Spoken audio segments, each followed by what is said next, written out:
اوه پیشمرگین عربین شمرن که نها 200 کس به فرمی هاتین دامزراندن لسر وزارت پیشمرگه به ناو فوجا شمران و نها لناحیه ربیعه لسر سنور حرم کردستان و سوریا ده آکنجینه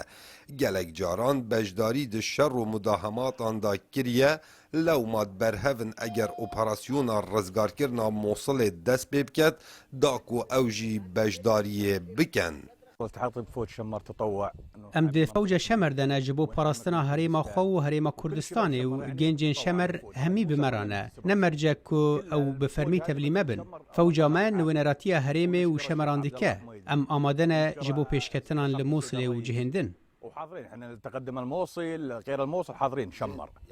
وحنا والبيشمركة أخوة وليس امو پشمرگه برانه نه نها جبری و جبور زگارکینا موصل و دورین دین ام آمادنه ام لوه هرم گلکی شینه و اگر نجه هرم کردستان با نها رابیا نتما من شكلنا قوة شمار ما هزا شمر دامزرانج بو ناو شمر و پاراستنا هریما ما و هر وها بو آرامیا مالباتن ما جبو ما سر بلندیه کو ام پیشمرگه بن و تولي هریما کردستان بن ويعني احنا نتشرف ان صرنا بيشمركة برپرس فوجا شمران وصابو دنگ امریکا دیارتیت کو مرمج دامزراندنا فوجا شمران اوه کو پاراستنا دور خواه بکن و بجداری دو اپراسیون رزگار کرنا باجار موصل دا بکن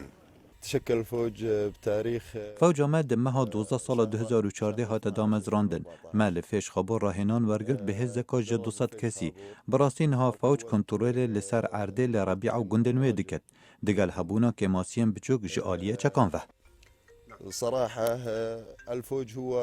الآن يقوم بمسك الأرض لسال 2007 و حتی نوکه عشیرت شمران زدتر جه 1500 کشتیان داینه لو ما ایرو فوجک تازه هاتیه دامزراندن به ناو فوجا شمران فوجا شمران سر به وزارت پیشمرگه و ده پاراستنا دورن عربن شمر کتن کاو عمر دنگ امریکا قضا تلحفر ناحیه ربیعه